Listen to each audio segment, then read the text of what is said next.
Sorry, Elsa, you are feeling so crummy. But we're really excited. I know as we launch into the spring and summer and the home stretch for CCSP, it's a great thing. And I know all of our clinics and navigators are still navigating and really helping with that return to screening. So a huge thank you to all of you. As we're getting ready to start, if you can just let me know who's here today.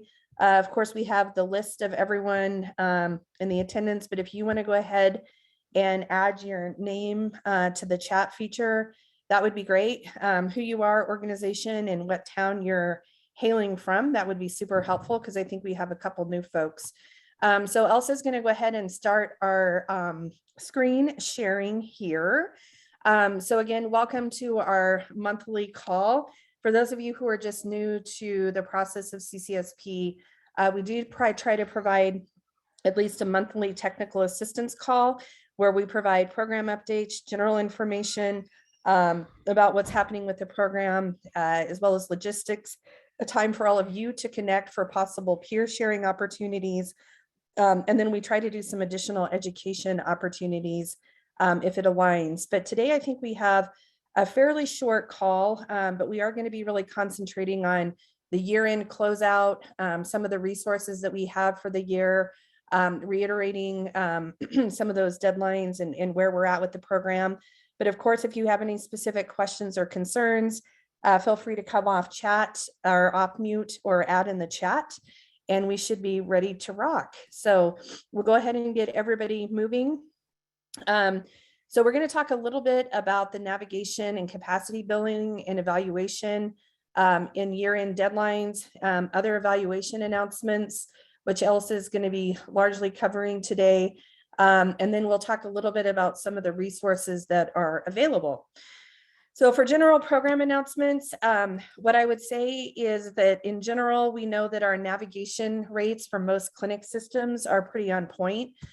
We would ask that if you are navigating currently, that you really think a little bit about your volume. If you think coming up until the end of June, if you're going to see any upswing of those navigated, or even to a certain degree, more importantly, that if you see any sort of dips or any reason that you won't be able to navigate what your general goal is and what you've normally been able to do in terms of navigating people successfully, we would ask that you please let us know.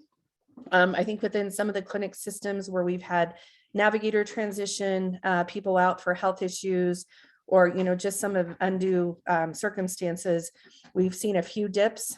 So what we want to remind everybody that it's a use it or lose it situation. So as a reminder, this grant budget is essentially that what we don't have spent by the end of June, we don't get to carry forward. We don't get to reallocate. It's a use it or lose it situation. So we've asked for as many sort of areas for our budget to be reallocated. So for instance, we didn't have our in-person meeting. So we allocated travel dollars to screening, navigating colonoscopy sort of situations, but we're actually now at the end of the year where we can't allocate anymore. So we reallocate. So we really need to make sure that you guys are hitting your targets and goals. And again, if you think you're going to be on the upside or more than you had planned, please let us know. If you're going to be lower, let us know, because then we'll get in touch with other clinic systems to see who can use what. So this whole cornerstone of our program is navigation and reimbursement for this work and serving patients. It's the biggest part of our budget. So please be in communication with us about where you are, if you think there's going to be any changes or if there's any way that you guys need that support. So I'm going to stop there because I have been talking a lot already to see if there's any specific questions about allocation, submitting reimbursement for colorectal cancer screening navigation work. I'm going to go ahead and be quiet. So if you need to come off mute or use the chat. And then it looks like some folks are sending in notes about what the allocation is and where you guys are. Great questions. As also noted, she can also follow up with you if you have any specific questions or concerns. Any other thoughts? Are we all good? And again, feel free to email us or even privately chat if there's something that you need from the team. And we will definitely get that rocking for you. But you guys are doing a great job. We're about 60% of the goal. So we're down about 10–15%. But I'm very confident that we can meet our goal overall if we communicate and make sure to reallocate resources. Okay. The other thing I wanted to share is that ultimately the barrier reduction deadline is coming due as well. So I think we've heard from several of you about what you're really needing to do to support your patients. A reminder that the barrier reduction would include transportation, childcare, elder care, bowel preparation. We can provide that sort of barrier reduction dollar in support for all of you, but we have to support the clinic system, not the patient. So I think with all of the attributed barrier reduction funds, we still have about $1,000 left to utilize before the end of June. So if you know that you have patients coming in, if you already haven't had conversations with us about needing resources, I would ask that you do that ASAP. Again, we have about $1,000 that we know that might go unused in that area, but we'd like to show the health department that we're utilizing as many of those resources as possible. So the faster we know, the more we can help you guys plan. And then if we run out of resources, trying to look at some possible alternatives as well, although there's not a whole lot. I'm going to talk here in terms of the evaluation and reporting that will be due in terms of making sure all of your evaluation and CCSP entry, that's due by July 10th. To Elsa, she'll be checking in with all of you. And then your final bill to CCSP to wrap up any barrier reduction, any of the navigation work. We're going to go ahead and need to have all of that wrapped by July 22nd. So make sure and mark those calendars. We might even send you an invite that the evaluation is due on the 10th. And again, any of the fiscal year navigation for barrier reduction and colonoscopy, that's going to be due to us, Kelly and Barbara, by July 22nd to make sure that you get reimbursed. And then again, we close out this fiscal year. If you do not submit in this time, we won't be able to pay you out in next year's budget because that is a completely different money set. And again, we don't get to carry forward. So that July 22nd for billing is actually super duper duper important. We want to make sure we have all of your invoices by that time to pay for this time starting July 2021 to the end of June 2022. Elsa, let me stop there and see if you have anything extra to add to that, that I haven't missed anything. I would also add, usually for our evaluation contract group through the health department, there's usually a first round of data due before that July 10th date. We have not received any specific dates from that team yet for this current fiscal year. They switched to a new evaluation contract group this year. So if we have another round of evaluation data that's due around the end of June, I will let you all know for whatever data you have collected by that time for June. But right now we don't have an earlier deadline for evaluation reporting for June. So for now, plan to submit all of your evaluation data, final data for the year by July 10th. Okay. This is Laura. I have a question with regards to the evaluation reporting. Are you speaking to the document, the data that we have to plug into the Qualtrics? Yes. Okay, thank you. Specific to that colonoscopy navigation reporting that is submitted in Qualtrics. However, for the clinics that are participating in other programs and capacity building projects for stool-based testing, lung and family history, our final data for the year for those projects as well is due July 10th. Thank you. Okay, awesome. And I love these updates. Nothing like some good old fashioned fiscal administrative updates with deadlines. But we really want to make sure everybody gets paid. And again, for the new partners and for everyone, just a reminder, This year that we're going into is the second of a 2-year expansion period for CCSP. So next year we are guaranteed funding to continue the work of CCSP for the navigation, for the capacity building and support. So this new fiscal year will begin in July 2022 and will end in sunset for this grant period at the end of June 2023. And just as a quick reminder, we will continue to really keep the infrastructure working, really thinking about additional opportunities to fund the work. The CU Cancer Center and program partners have been very, very supportive of the work of CCSP. So I know that we will keep moving. It might look a little different, but again, we do have this additional year. We all need to actually finish strong up until July 1st, and we'll have this additional year. So we've got some good cushion to continue the work. For those of you who are doing the capacity building and the special projects, so if you're doing the hereditary cancer capacity work, if you're doing any of the lung cancer screening capacity work, if you are not only navigating into colonoscopy, but you're doing work around stool-based testing and capacity, those work order and invoice instructions are going to be coming from our fiscal team, from Kelly and from Barbara. We'll send an update. Make sure that you and your fiscal team are on the lookout, because what they'll be doing likely is sending instructions with invoices and invoice templates about how to get reimbursed for that work. So that work will be coming very soon. We're making sure, again, for all of you who are vendors in the system, or actually for all of you who are clinic systems who are getting reimbursed, you are established in our CU system, so you can get that payment as well.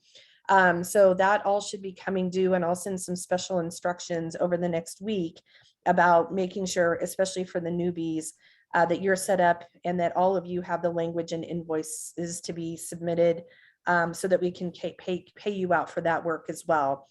CU fiscal team will largely be driving that process. Be on the lookout for that as well. And if you have a mysterious payment show up, I think sometimes the fiscal folks in institutions aren't always quite clear what that's connected to. If for some reason your fiscal team is not connected on those emails about building in that capacity payment, go ahead and loop them in so that they are aware, so that they don't see a special payment come through that they're surprised about. So again, all of this information, will be forthcoming, reminders forthcoming. You all know how to invoice for part of that work. And then for the capacity building work, each one of you who participated in that group did have a small subset of what deliverables and reportables were. Those will also need to be submitted by July 10th, very similar to the evaluation reporting that's due for the CCSP colonoscopy component, or navigation into colonoscopy component. Again, if the invoices come after that period, after July 22nd, we cannot reimburse all of you, and you'll be stuck with eating those costs. Unfortunately, there's nothing we can do about that. Again, the way the grant is set up. But these are some real important dates, and we'll follow up again with some good notes from today. And we will be in constant communication with you all about where we are. But again, another take-home message: if you are not meeting your current rate of screening navigation, if you're above or below, we need to know ASAP. So Elsa, before we turn the page, is there anything else you would like to mention today? I think that covered everything. And as we mentioned, we can follow up with you individually about your current rates at this time. Most of our clinic systems are hitting their previous allocations from earlier years, but we have the opportunity for clinics to screen even more, just based on the number of clinics right now. Yes. Okay. Okie dokie. All right. Let's go to the next slide really quickly. Elsa is driving specifically the data audits, as well as looking at the clinic survey work that we are on the hook for as part of deliverables for this program and for those audits. Elsa, would you like to cover this slide for us? Sure, absolutely. Absolutely. So many of you are familiar with our colonoscopy navigation data audits. These happen on a yearly basis for all clinics that submit data into Qualtrics for that colonoscopy navigation work that we were just talking about. For our final round of data audits in FY22 and FY23, we're not making all clinic systems participate in both years. Half of the clinics participating in CCSP that submit that colonoscopy navigation data will participate in the data audit for a final time this year. And then the other half will participate in the data audit for a final time in FY22. As we know that the evaluation work is somewhat of a burden and does take time, we wanted to ease the amount of time that you needed to spend on this in our final 2 years of the grant cycle. So I've been reaching out to clinics if you are participating in FY22. If you did not get an email about participating in FY22, you will be participating in FY23 for the data audit. So all of you that are participating in FY22, that process is underway. However, if you are not participating this year, but will be next year, I'll still just be looking about discrepancies between that billing and evaluation reporting number. And if there are major discrepancies between the numbers, we'll still be addressing that with all clinics, but not doing a full data audit with all of them this year. And same thing for next year. If you're participating this year in FY22, next year, we'll just make sure that your numbers are lining up between evaluation and billing. So if you have any additional questions, definitely reach out to me, but really appreciate all of the time and energy those who are participating this year have put into getting me that data. So thank you very much. And we will be sharing with everybody those lessons learned and quality improvement opportunities from going through this year's data audits and how we can make our data for the program even stronger and more accurate, because this is how we really show to our stakeholders, our funders, other community partners about the value of CCSP and navigation for cancer screening work. So then switching to our clinic system survey, most years of this current grant cycle, we've had an end of year survey where we ask about your feedback on all of the programming and work of CCSP over the last year. So this will include the different training and technical assistance opportunities we had, capacity building, what resources we have and what you'd like to see, and what you'd really like to receive from us for support in FY23, our final year of this current grant cycle. So keep an eye out for that. We'll be sending to all the primary contacts and leadership navigators for all the program or clinics participating in CCSP. That will be sent out in late May or early June.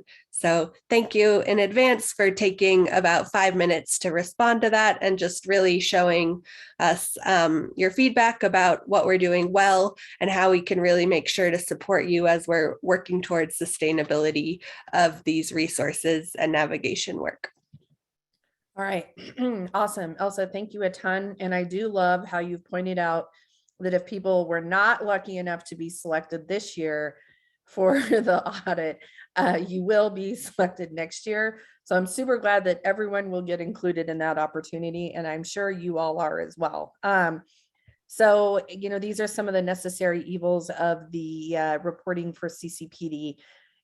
So thank you guys all so much. I know for some of the requirements of the grant reporting, it's definitely become a little more burdensome than it had over the years, but we really appreciate you sticking with us.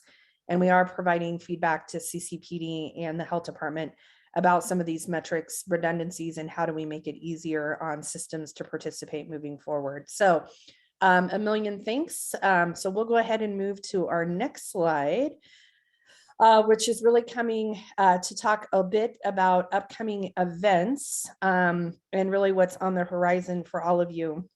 So just as a quick reminder, we're going to be continuing the monthly resource series moving forward until the end of the fiscal year. So we'll be concluding for this series at the end of July, or I guess at the end of June. We're going to take a little bit of a summer recess. But a reminder that kind of the whole premise of this meeting up was to really give navigators a sense of what were real resources that were available for patients. We've covered transportation, we have covered information about housing and resources for the unhoused. We've talked about a couple different other types of topics, but the whole idea is really pragmatically thinking, what are those resources as you're navigating patients, not into just cancer screening, but so many of the other issues related to social determinants of health and basic health and welfare. So people can actually get, the other 80% of life that really keeps us healthy: food, shelter, resources for mental, behavioral health, and what have you. So a reminder that we will have the 2 remaining sessions. One will be on the 17th, coming right up of this month. The Office of Suicide Prevention and Ray of Hope will be sharing some of the mental health resources available for patients statewide, as well as looking at, unfortunately, not all of these are statewide, but giving some good resources for a couple of the different avenues. But in that one, Office of Suicide Prevention is really looking at opportunities all throughout Colorado. The second one is really looking at, in the end of June, is resources for those who are undocumented and do not have legal status within Colorado or the United States. So the information of those who are presenting is coming forward, but that came up as a special need, as well as really thinking about how to help undocumented patients really seek services and resources. So these are the 2 remaining. I think we've had a really strong and robust turnout for those. There is going to be a guide that actually shares what were the really, really like real down-to-earth resources that are available. So be on the lookout for those as well. We also will be sharing a status of a work that I've been helping lead out with some of our colleagues from the health department in PNTC to talk about access to care for the medically underserved and the Links of Care project. And this is really thinking about how are we responsive to the needs for follow-up colonoscopy, access to colonoscopy for those who are uninsured, as well as those who are underinsured and need the resources. So we will be sharing a little bit of some of the assessments that come out and some of the plans to move this work forward. So that will be May 18th, and that's hosted in collaboration with the Colorado Cancer Coalition and their peer sharing meeting as well. So this one will start to really address the way that we're trying to approach this in Colorado and talk about some of the resources. Many of you have been pulled into these discussions, but this is something that I'm hoping within the next 2 to 3 years, we will really have infrastructure for people who need access to colonoscopy that isn't otherwise available. So there's a place for donated resources, low or no cost screening opportunities, and then looking at really a stronger way for the medical community, specialty care community to connect with primary care to really link patients to these sort of resources. So we took this project on. We don't have a lot of free time, but this is something that is near and dear to all of our hearts. And at the University Trailhead Institute and with CDPHE, we're really taking this on with some funding from CDC. We're also going to be spending some time in June to really look at lung cancer screening implementation with several of our partners. Several of you who are in the capacity building work, I think there's a real opportunity to really just get down to the pragmatic nitty-gritty of what does lung cancer screening mean and what does it mean to implement this work. This is open to people who are just starting the process, considering the work, as well as those of you who are really ready for that implementation phase. And I think, Elsa, for that one, we have Dr. Dyer from National Jewish who'll be presenting. Is that correct? Yes. So she'll be building off of her presentation from the annual meeting that happened at the end of March, but really focusing on this one around implementation. So not just around the guidelines and the evidence, but how we can really move forward with getting patients connected to screening and how the role of primary care. Perfect. And if those of you who are just joining into part of the conversation, CCSP on our website, we do have information about screening guidelines. If you're really just dipping your toe in, I should use left lobe. That's what we should do. We should do a lung cancer. If you're just dipping in to that area, there's some additional resources to kind of get you just acclimated to what is lung cancer screening, those guidelines, and what is sort of the general gist. But again, I still think that if you're even thinking about the processes and how you would implement, this is still a really great webinar for you to attend as well. I will say that there is an NCI request for research project and proposal, but it's working with FQHCs, HRSA designated centers that we do plan to apply through their university when the application is full out. And that we are really considering some of the more lung cancer devoted type projects if the RFA does really consider that as a priority area. So again, lung cancer screening, I think, is going to be huge. It's an area where we can build off our lessons learned from colorectal as well as from breast. It's the leading cancer cause.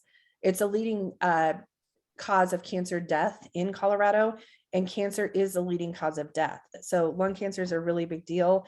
It's not easy work, but there's really strong foundation to be able to help people really get indoctrinated in moving this kind of work ahead. So kudos to many of you who've already started it, but we're really excited about these resources moving ahead. And as Elsa noted, there's some specific links that are available to all of you to link to not only these opportunities, but other things that we've hosted this year and the program has supported overall. Elsa, anything else about upcoming events before we jet on? These are our final events for this fiscal year, but we are starting to plan for our programming for the next fiscal year. So as I mentioned, that clinic survey will be coming out soon, and we'd really love your feedback about what topics for programming and trainings that you'd like to see for next year. So please give us that specific feedback as you fill out that survey. All right. Fantastical. All right, let's do the next slide. Okay, so we have a number of things that are available in terms of the implementation resources. I'm going to have Elsa spend a little minute bringing up, bringing up some of these specific materials. The CCSP program manual will be coming soon, and that is an updated manual that really talks about the implementation of the different facets of CCSP, some of the work around what it means to really implement the program as well. So there will be a new version of that will be coming out in the next couple of weeks. So keep an eye out. The patient barrier assessment template, provider referral form template. These are things that if they're helpful for you in your work, they are not obligatory. But we got some feedback from clinic systems and partners with RENA's support and help that a barrier assessment can be helpful in terms of really meeting patients' needs, as well as documenting, as well as looking at a referral form as well for looking at different types of, and actually Elsa, provider referral form, that was really something that's used for endoscopic screening and the referral. Is that correct? So you all might be familiar with this one. We updated it from a previous version of CCSP's referral form a couple of years ago, but we wanted to remind everyone that this is available as a resource. Perfect. Okay, great. And then ultimately the education and training materials, video and webinars, the CRC outreach and implementation materials, lung cancer screening visual, the module, and then a new toolkit that's been developed. And then also the paper family history tool for those of you who might not be working with Ambry Genetics, but who are interested in family history implementation and screening. This tool was widely used with Marillac, Denver Health, and a number of clinic systems and sites. And we're still keeping that updated, consistent with NCCN guidelines. So those are part of the materials we will be providing. Elsa, are you up for showing people just kind of a snapshot of each one of these today, or would you like to just forward along? Yes, I think we're going to skip the program manual for today because that one's still in the final phases of being updated, but all of the other ones I was planning to share. All right, show and tell with the implementation guides. And Elsa, go. I'm just pulling it up. Okay. All right.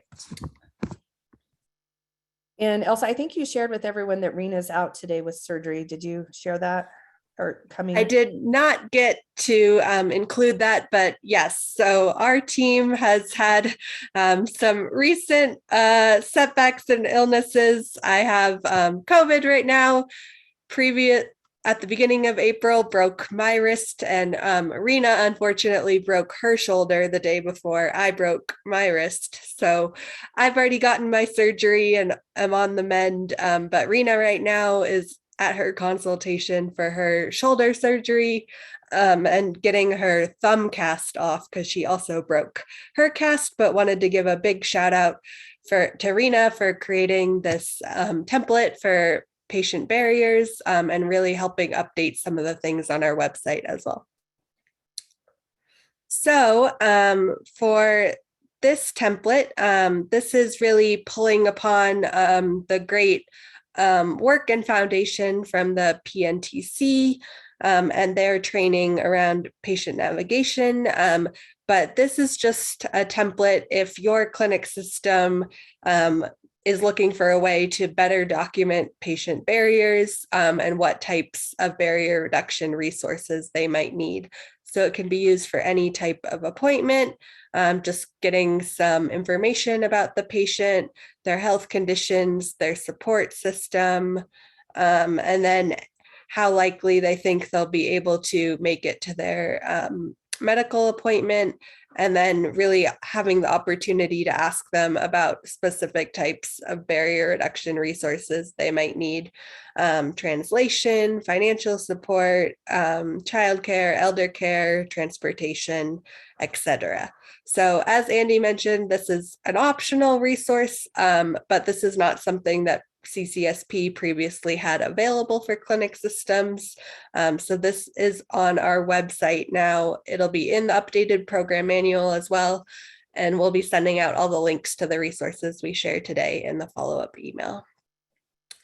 And then this is a reminder of the colonoscopy referral form that we updated earlier in this current grant cycle. So if your clinic system or providers need a form for colonoscopy referrals, this is a great resource, and it is available both as a Word document and a PDF, so you can adapt it as needed. But it really asks about the reason for the colonoscopy.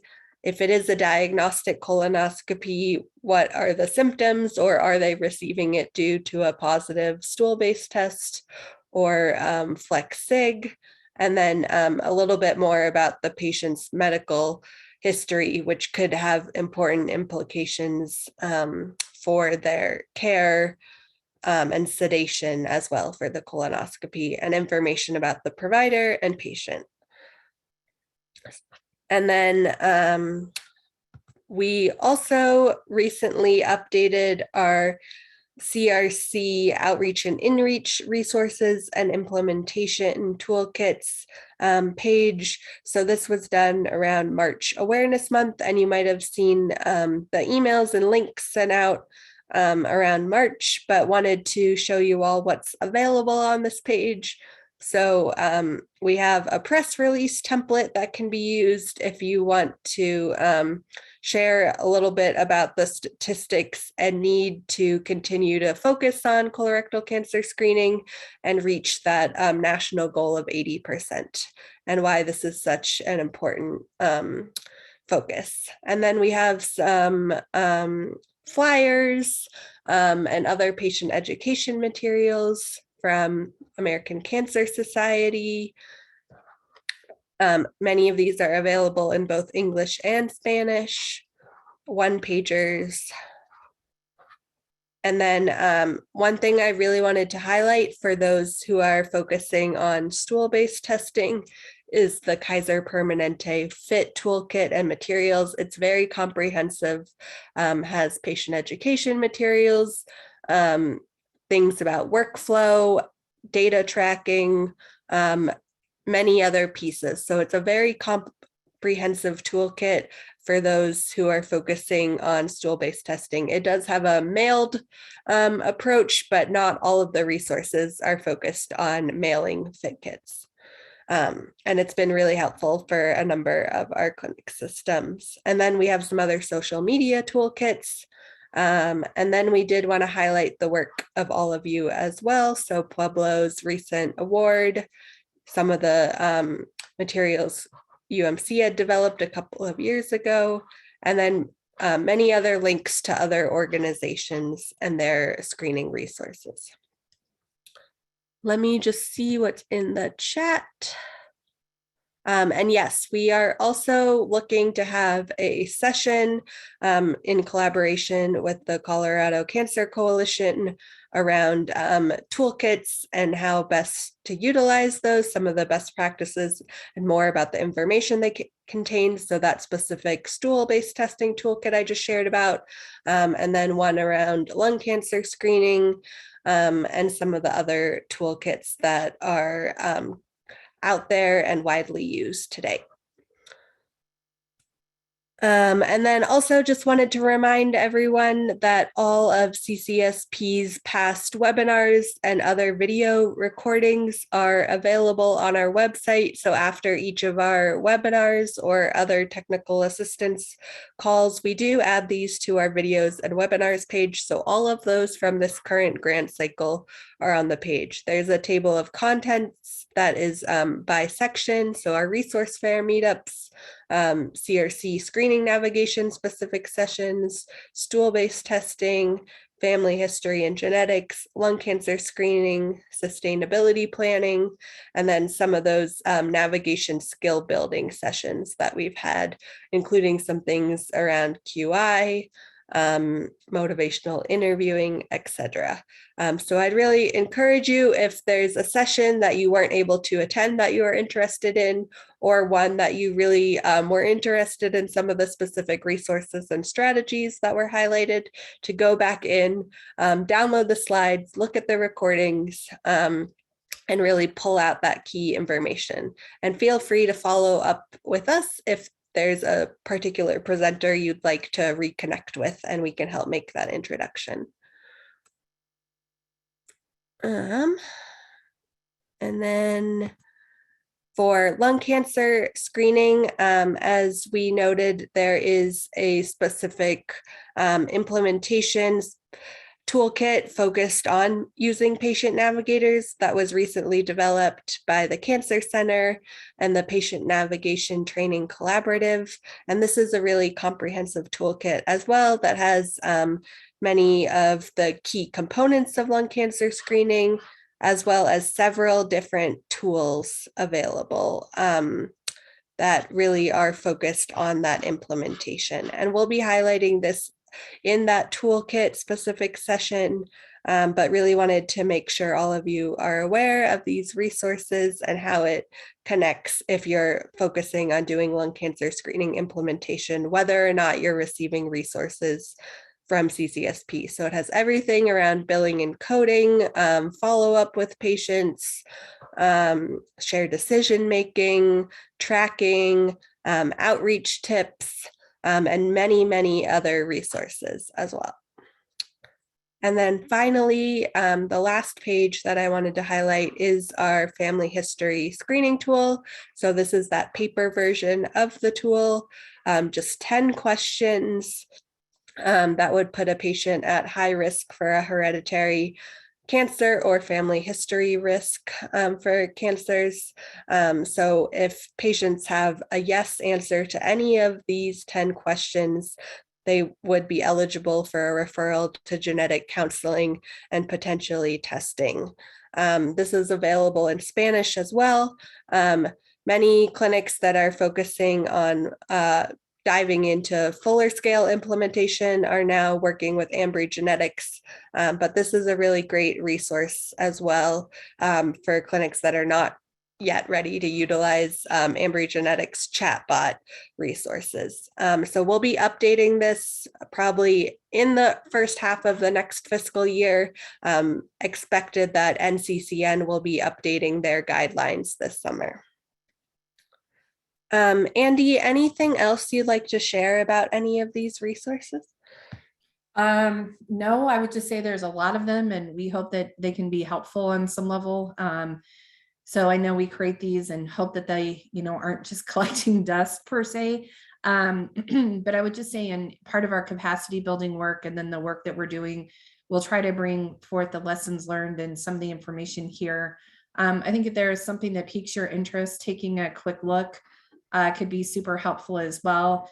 And then also, I don't know that we talked about the stool-based implementation kit for fit male kit. And we haven't talked about that one here today, right?